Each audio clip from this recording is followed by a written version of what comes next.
Assalomu alaykum Koreya avtozakaz obunachilari. Bugun ham pogruskadamiz. Pogruskамizda 4 ta mashina, 3 tasi Kia Bongo Porter, bittasi esa zakaz asosida ketyapti. Toshkentga Palisade Hybrid 2025-yil yangi patsalafan. O'tgan hafta yuklaymiz dedik, ozgina portda muammo bo'lib qolib, to'xtab qoldi. Mana hozir bugun yuklayamiz, inshaalloh kelasi hafta dushanba kuni chiqib ketadi. Bu mashina yangi mashina. Zavoddan chiqib egasiga ketyapti inshaalloh. Kaligraf pozitsiyada 7 mestalik, eng fulli. Hamma funksiyasi kirgan. 7 o'rindiqli kapitaniskiy sidina, luklar bor, Alcantara, avtomat, orqa sidinagacha hammasi avtomat.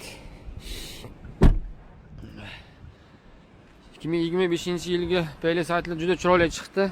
Hamdasi ekonomичный, hybrid. Qiziqqanlar bo'lsa aloqa chiqarsizlar. Buni ozroq yurganlari ham bor. Probeg 2000, 3000, 4000 liralari ham bor. Ular ozgina arzonroq bo'ladi. Yangisi ozroq qimmatroq bo'ladi.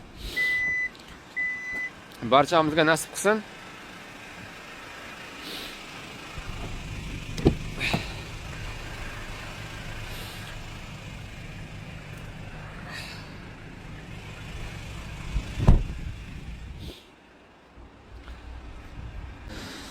Porterimiz ham 3800 probeg. Bu mashinamiz sotiladigan mashina.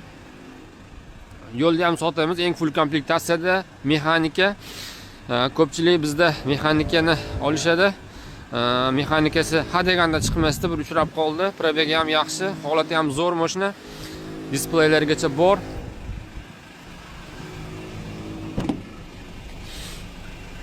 Yigirma 24-yil, yurgan probegi 3849. Cruise control, climate control, hamma narsasi bor. Orqa tumkalari ham yangi.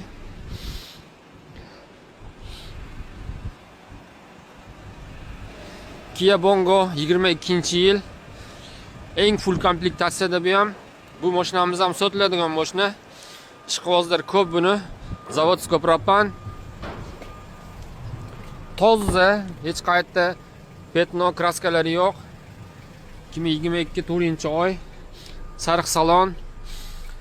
Zadniy kameragacha bor. Zadniyni urganida orqani ko'rsatadi. Probeg 18000. Probeg ham inshaalloh o'ziniki. Mashinaning holatiga qarab baho berasizlar. Va oxirgisi Kia Bongo elektromobil. Buni zakaz asosida ketyapti bu ham. Qo'qonga ketyapti. Buni probegi 15400 shunaqa. Inshaalloh bugun hammasini yuklaymiz, yuklash jarayonini olib boramiz. Qiziqqanlar bo'lsa, zakazlar bo'lsa aloqa chiqarsizlar. Mashinaning turidan bor. Qanaqasidan desani olib beramiz, inshaalloh jo'natib beramiz.